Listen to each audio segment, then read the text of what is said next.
만성질환인데 완치가 가능할까 궁금한 분도 있을 것 같아요. 그래서 원장님께서 치료 과정 실제로 겪으신 내용들 통해서 완치가 가능한 건지 이런 부분들 말씀해 주시면 좋을 것 같습니다.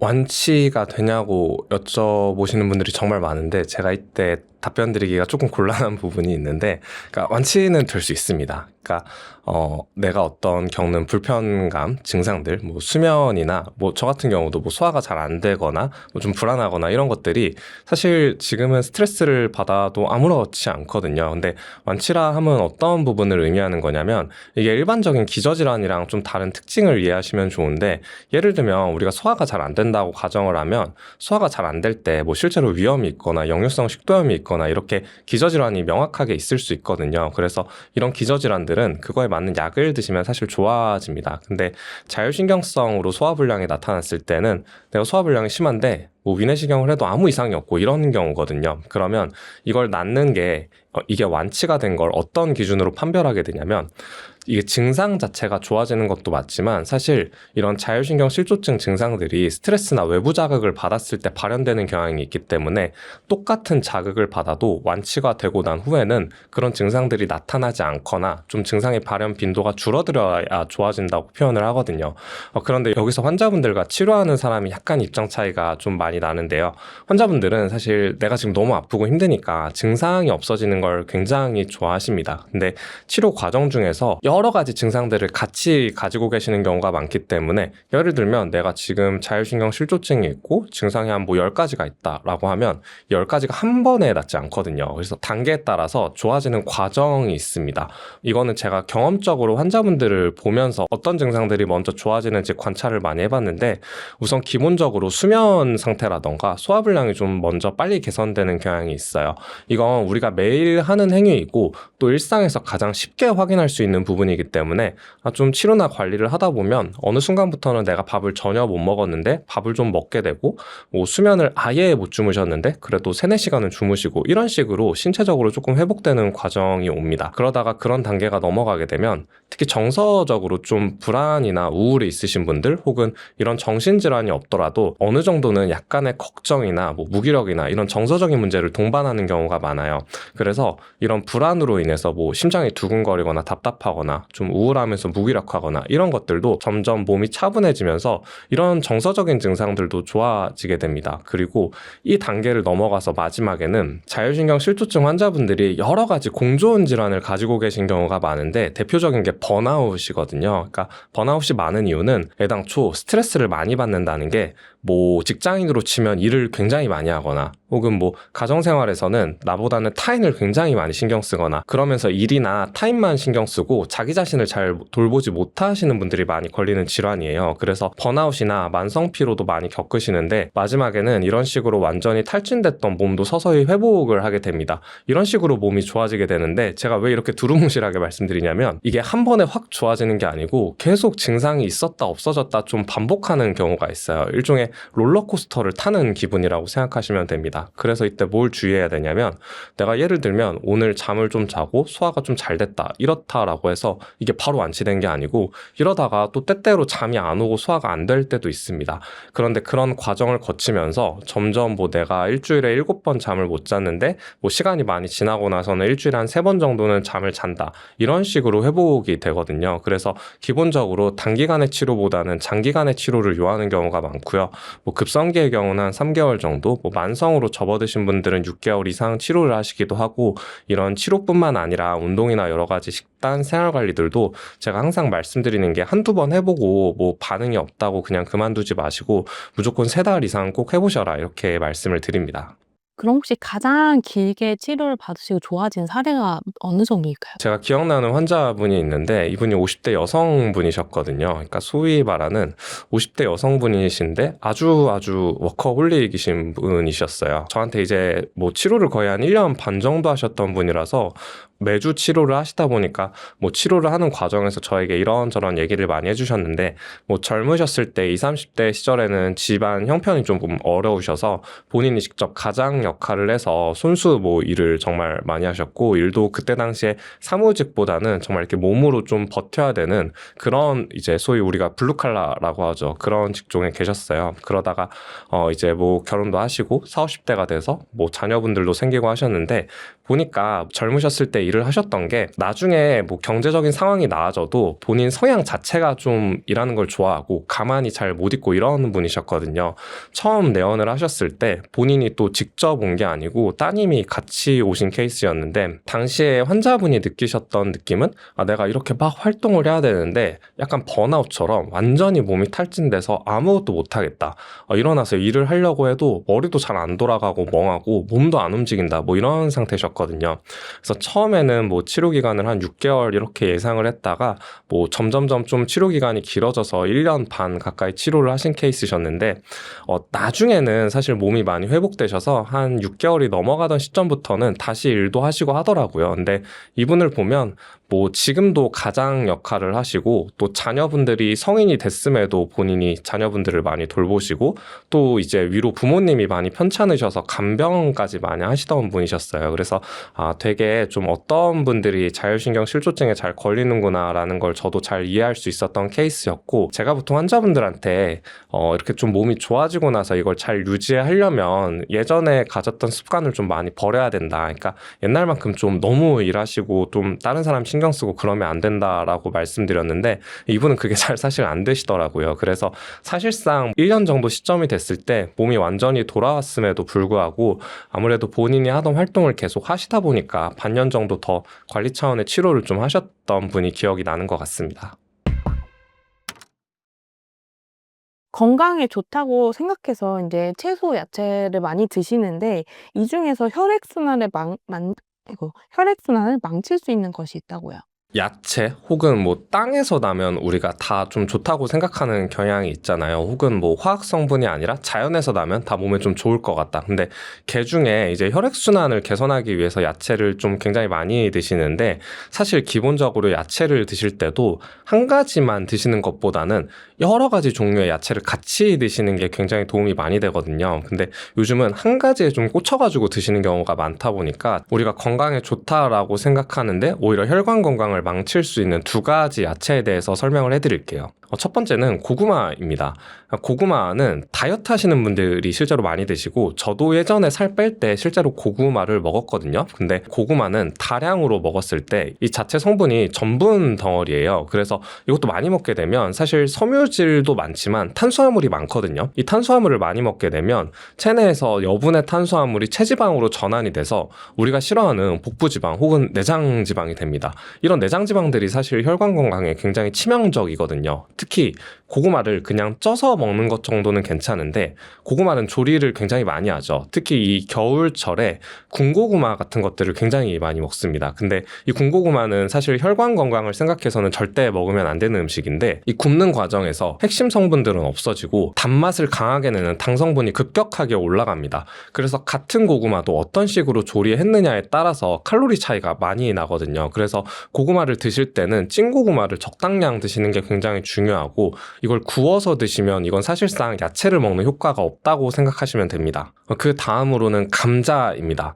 감자도 마찬가지로 이게 땅에서 나는 거고, 그 다음에 특히 요즘은 식사를 거르시는 경우가 많다 보니까 나 야채 먹어야지, 뭐 이건 몸에 좋은 거야 라고 하면서 그냥 밥 대신 간단하게 감자 많이 드시죠. 근데 감자도 고구마와 동일하게 일단 과량 섭취를 하면 탄수화물이 훨씬 많습니다. 특히 얘는 혈당 지수 자체가 높아서 우리 체내에 들어왔을 때 혈당을 단기간에 급격히 올리는 작용을 하거든요. 요즘은 팔에 부착하는 연속 혈당 측정기라고 해서 실제로 본인의 혈당을 꾸준히 재시는 분들이 많으신데, 감자를 먹고 한번 재보시면 정말 깜짝 놀랄 거예요. 이렇게 혈당이 튀는 혈당 스파이크 현상이 굉장히 강하게 일어나거든요.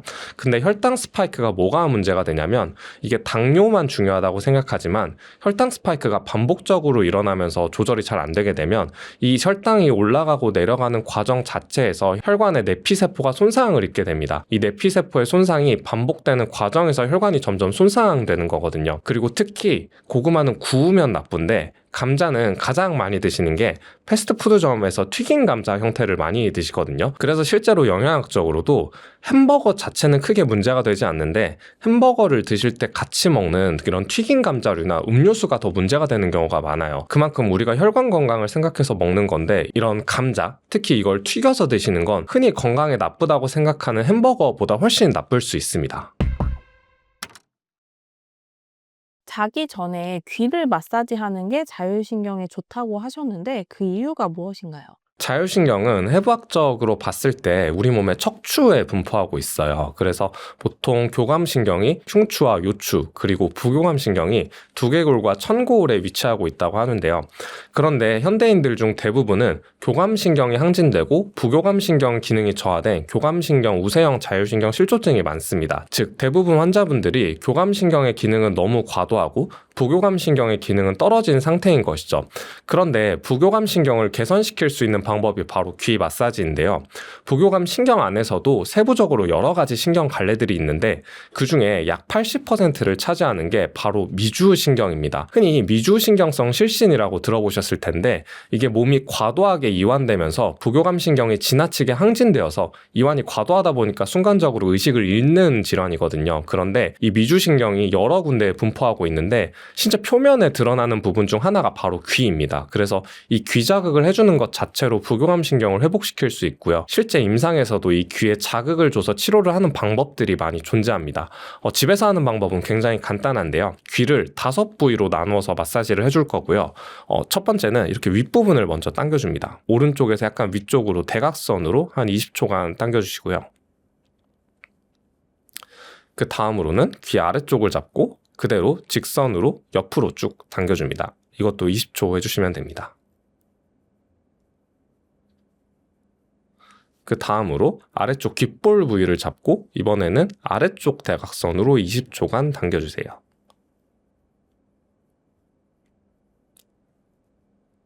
그 다음에 이 귀 바깥쪽 말고 안쪽 부분은 이제 눌러줄 거거든요.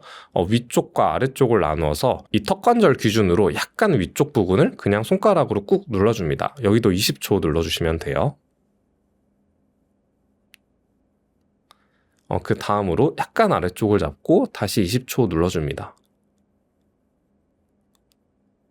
한번 마사지 하실 때 이 과정 자체를 3번에서 5번 정도 반복해 주시면 됩니다. 그 다음 귀 안쪽은 눌러줄 건데 실제로 한의학에서 이 귀 안쪽에 혈자리들이 굉장히 많거든요. 그런데 여러분들은 혈자리를 구분하실 필요는 없고 위쪽과 아래쪽 두 군데로 나눠주시면 됩니다. 위쪽을 먼저 이렇게 움푹 파인 곳을 20초 정도 눌러주시고요. 그 다음으로 아래쪽을 20초간 눌러줍니다.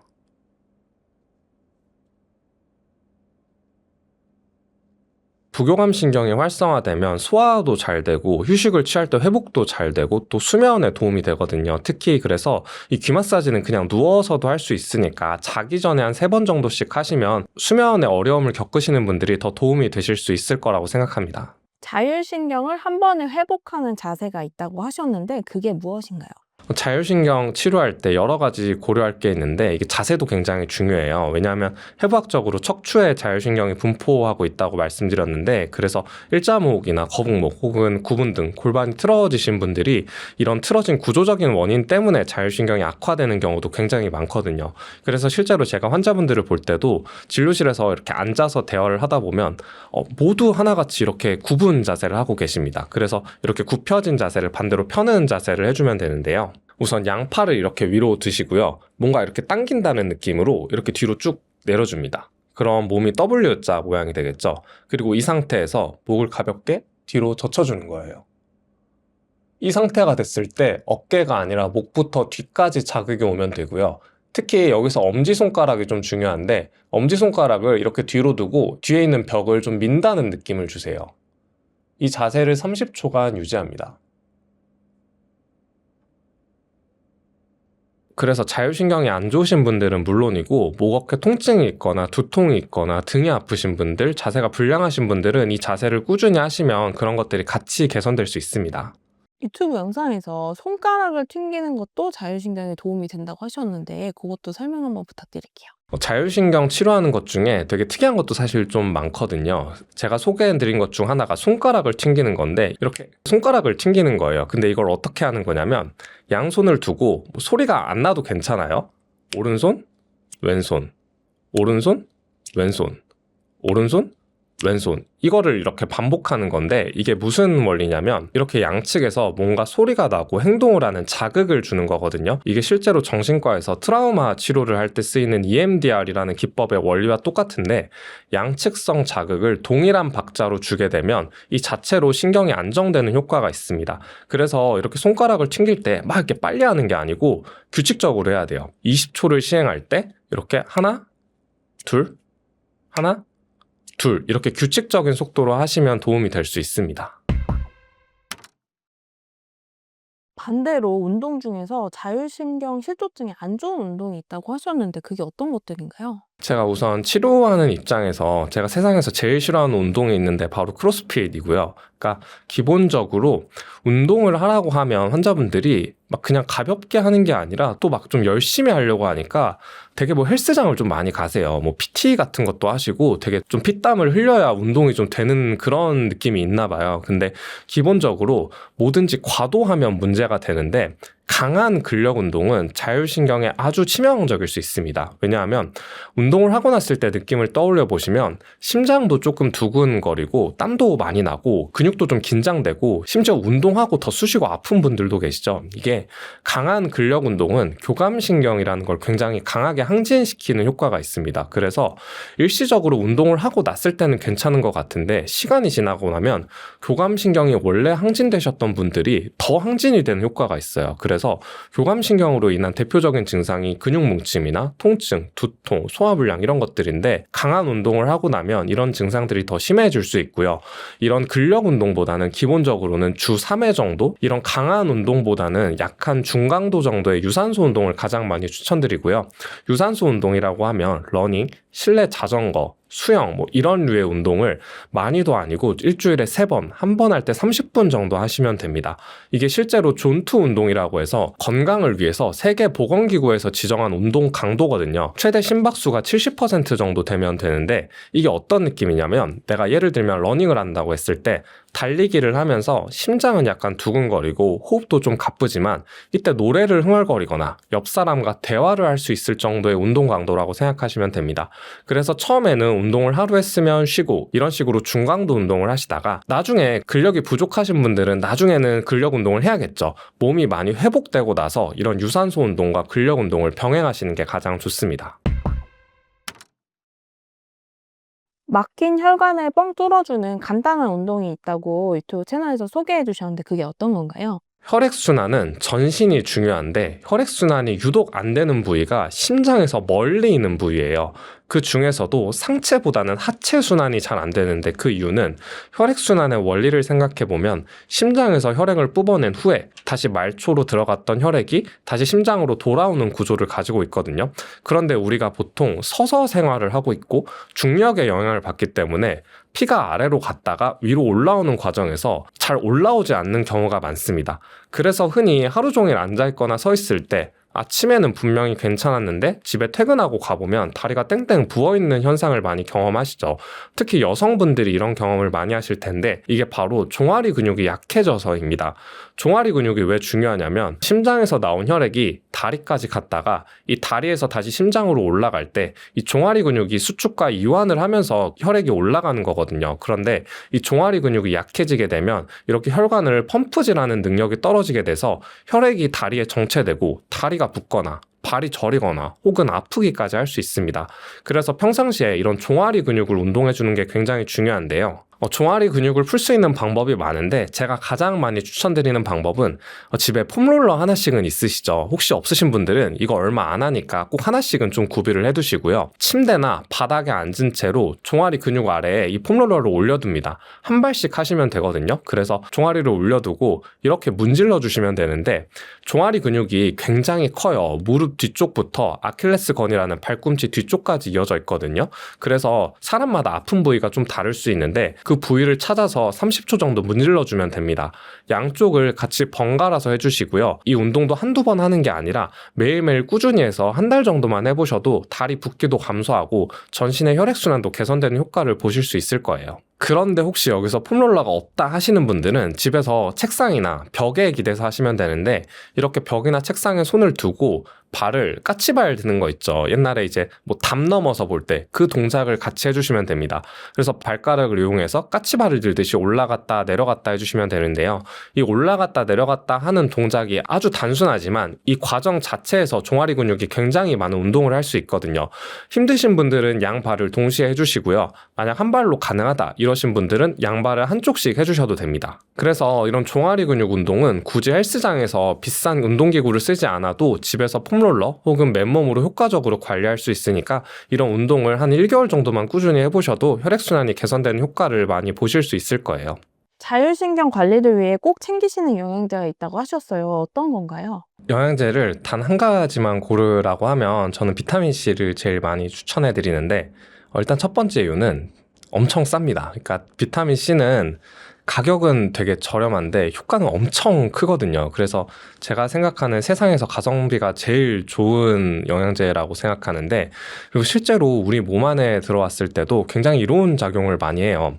비타민C를 우선 영양제로 섭취를 해야 되는 이유는, 우리가 이제 이런 비타민류를 섭취하는 게 흔히 뭐 과일이나 야채 이런 자연에서 나는 음식물을 통해서 섭취를 하게 되는데, 사실상 현대인들은 과거에 비해서 이런 미네랄 섭취량이 현저히 부족합니다. 그리고 이렇게 과일이나 야채를 섭취하시는 분들이라고 하더라도, 예를 들면 50년 전에 땅에서 나온 사과와 지금 2026년 땅에서 나는 사과의 미네랄 성분이 다르거든요. 예전에 비해 환경오염이 많이 진행되면서 현저히 많이 낮아졌고, 특히 요즘은 단 과일들이 인기가 더 많잖아요. 그래서 인위적으로 재배를 하면서 오히려 당 성분이 높아진 경우가 많아서 과일을 과도하게 드시면 살이 찌기도 합니다. 그래서 비타민C를 영양제로 드시면 좋은데요. 비타민C는 그 자체로 항산화 역할을 해요. 그래서 우리가 스트레스를 받았을 때 먹어도 좋고, 몸에 통증이 심할 때 먹어도 좋고, 염증이 심할 때 먹어도 좋고, 혈관 건강에도 좋습니다. 그래서 흔히 가장 이렇게 유튜브 같은 데서 검색하시면 많이 추천받는 영양제가 바로 비타민C일 거고, 특히 메가도스 요법이라는 걸 들어보신 분들이 있으실 거고 실제로 하시는 분들도 계실 텐데요. 메가도스 요법이 아직 의학적으로 완전히 정립된 방법은 아니지만, 이렇게 고용량으로 먹을 수 있는 이유도 다량으로 섭취했을 때 다른 영양제에 비해 상대적으로 안전하기 때문입니다. 그래서 실제로 자율신경 실조증이 있으신 분들은, 예를 들면 내가 교감신경이 많이 항진되어 있고 통증도 심하고 뭐 머리도 아프고 뭐 이렇다, 이런 분들은 대부분 체내에 염증이 많은 경우가 많아요. 심지어 식습관이나 불면증도 심하고 혹은 스트레스도 많이 받는 환경일 가능성이 높거든요. 그래서 이 비타민C 하나만으로도 여러 가지 뭐 염증이라던가 스트레스라던가 이런 것들을 효과적으로 치료할 수 있는 약이 될 수 있습니다. 근데 이 비타민C를 드실 때 주의해야 될 점은, 이 용량이 사실 우리가 권장 섭취량이라고 하는 게 터무니없이 부족한 수준이에요. 그래서 치료 효과를 보기 위해서 먹는 복용량이 적어도 권장 섭취량이 한 5배에서 많으면 10배가 넘어가게 되는데, 이때 주의해야 될 점은 이 비타민C가 권장 섭취량을 넘어섰을 때, 예를 들면 메가도스 요법이라고 하면 정해진 용량이 없습니다. 그러니까 어떤 사람은 뭐 1000ml는 먹어야 된다, 뭐 아니다 20000ml, 50000ml, 뭐 심지어 100,000ml 이런 분들도 있고, 어떤 분들은 근데 뭐 내가 한 1000ml만 먹어도 나 바로 속 쓰리고 뭐 설사한다 이런 분들이 있을 텐데요. 이게 실제로 정해진 용량이 없어서 사람마다 저마다 맞는 용량이 다르거든요. 이때 맞는 용량을 어느 정도로 섭취하면 되냐면, 뭐 예를 들면 한 1000ml 정도부터 시작하시면 되세요. 1000ml는 보통 알약 형태로 팔 때 한 알에 좀 포함되어 있는 경우가 많거든요. 그래서 이 한 알씩 먹어봅니다. 1000ml, 2000ml, 3000ml 이런 식으로 늘려나가서 10,000ml 정도를 우선 목표로 잡으세요. 이게 무조건 많이 먹는다고 좋은 건 아니거든요. 그런데 예를 들어서 내가 10,000ml 정도 먹었더니 이때 설사를 좀 많이 한다. 그러면 그 용량의 약 70% 수준의 용량이 나에게 맞는 용량이라고 생각하시면 되세요. 그러니까 10,000ml 정도 먹었을 때 설사를 한다라고 하면, 나는 7000ml 정도를 먹어야겠구나 라고 생각하시면 되고, 이때 이렇게 비타민C를 드셨을 때 특별히 뭐 설사를 한다거나 다른 부작용이 없다라고 하면 그대로 드시면 되시고, 만약에 이때도 설사를 한다라고 하면 1000ml씩 다시 줄여나가시면 됩니다. 그렇게 해서 본인에게 맞는 적정 용량을 꾸준히 드시는 게 제일 중요하고요. 그 다음으로 비타민 C와 같이 챙겨 먹으면 좋은 영양제를 또 하나 추천드리면 바로 유산균입니다. 이건 다른 말로 제가 한 가지가 아니라 세상에서 영양제 딱 두 가지만 추천하라고 하면 비타민 C 그리고 유산균 추천드리는데요. 그 이유는 자율신경이라는 질환은 결국 몸이 예민해지는 것, 즉 우리 뇌의 중추신경계가 예민해진다고 하거든요. 그런데 이 중추신경계를 더 예민하게 만들 수도 있고 더 덜 예민하게 만들 수도 있습니다. 그런데 최근에는 이 뇌와 장이 밀접하게 연결되어 있다는 장내축 이론이 굉장히 주목을 많이 받고 있어요. 그래서 장내 미생물 상태에 따라서 불안이나 우울이나 무기력감이나 이런 정서적인 문제를 치료할 수 있다고 하는 건데요. 실제로 장내 유해균이 많은 사람들에 비해서 장내 미생물 상태가 좋은 사람들은 단순히 소화가 잘 되고 화장실을 잘 가는 것을 넘어서 정서적으로도 굉장히 안정되고 자율신경의 기능도 더 좋은 경우가 많습니다. 근데 마찬가지로 현대인들의 식습관은 장내 유해균을 많이 쌓을 수밖에 없는 환경이에요. 정제탄수화물이라던가 단 음식이라던가 가공식품, 패스트푸드 이런 것들이 장내에 있는 세균들이 아주 좋아하는 음식이 되거든요. 그래서 장내 유해균이 많으신 분들은 특히 복부에 가스가 많이 차고 혹은 변의 냄새가 좋지 않다던가 복부 팽만감이 심하다던가 이런 특징을 가지고 있습니다. 그런데 비타민 C가 이런 복부에 생기는 염증들까지는 조절해 줄 수 있지만 그렇다고 해서 장내 유해균 자체를 없앨 수는 없어요. 그래서 이때 장내 미생물을 음식을 통해서가 아니라 인위적으로 섭취하는 방법이 바로 유산균을 섭취하는 것입니다.